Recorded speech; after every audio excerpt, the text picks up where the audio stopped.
It may be the question that writers are asked more than any other. Where do you get your ideas? Michael Koryta is a best-selling writer who lives part of the year in Camden, and when he is asked that question about his new novel, he has a clear answer. The book is called Departure 37. It's by Scott Carson, a pen name Koryta sometimes uses. We wanted to get the inside story on its origin, so we sat down with Michael Koryta in the room where it happened. Here we are at Flight Deck Brewing in Brunswick, and the last time you and I talked, it was at a cemetery in Camden, and there was actually a reason why we were there. There's a reason why we are here today. This was, in part, the inspiration for your new novel? Indeed, yes. When you pass through a brewery and a decommissioned military airfield, and you write the kind of stories that I write, you think, oh, I could use this. And it seemed like a place just populated by ghosts. The past is very much in the present here. So tell me, what was it exactly? What was the idea that popped into your head that suddenly got you going, I think I got something here? You know, I would love to claim real creativity, but they have a skeleton dressed up in a pilot's uniform out there, so they sort of teed it up for me a little bit too much. We walked about 50 feet to see the skeleton in a pilot suit that had, and this is absolutely true, fired up Michael Koryta's imagination. I mean, you can see it's easy to be inspired in this place.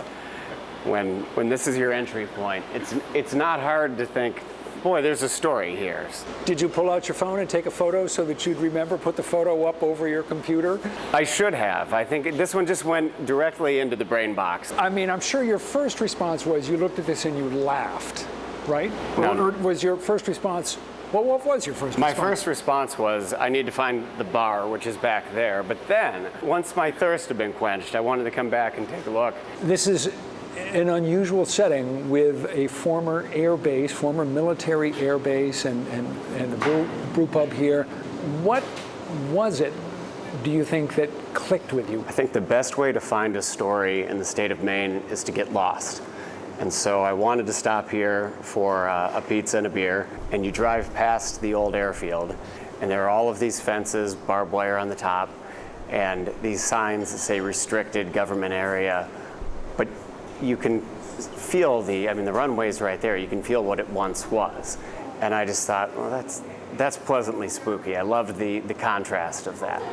Give me the premise, or at least how the book starts in a nutshell. What's the basic snapshot of Departure 37? We have 500 pilots waking up in the middle of the night, receiving calls from their mothers. And their mothers are begging them under no circumstance should they fly the next day. So, you know, the classic mother leaning on you, if you ever loved me, you'll just call in sick. And so the next morning, all these pilots begin to call in sick, and it ripples out from there. At that point, you as a writer are off and running. I'm off and running, and that's the only, I can't outline. I would love to be able to, but I really just press play then, and if the story's any good, within about 25 or 30 pages, I usually know if it has legs. You must make a lot of other writers envious because you really do make it up as you go along, and a lot of others can't do that. They do need that draft, that blueprint that they can follow. My guess is a writer who can outline probably has better sleep quality than those of us who are just trying to find our way in the dark. But for me, it's more fun. I'm on equal footing with the reader. I don't know how it ends. I know that when you write, you like to write to music. Mm-hmm.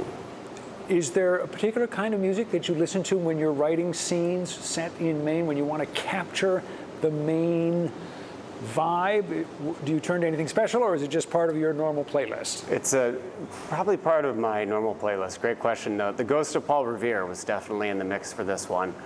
And the soundtrack to the movie Dunkirk. I keep going back to that. It's just very nice, good drama, but also laid back enough. Just what a writer needs. Again, the name of Michael Koryta's new thriller is Departure 37. Just to be clear, the name that you will see on the cover of the book is Scott Carson. That is a pen name he uses. And Michael will be talking about Departure 37 at 2 appearances in the next few days. He'll be at Left Bank Books in Belfast on Tuesday, August 18th, Tickets still available for that. And he'll be at the Briar Patch in Bangor on August 19th.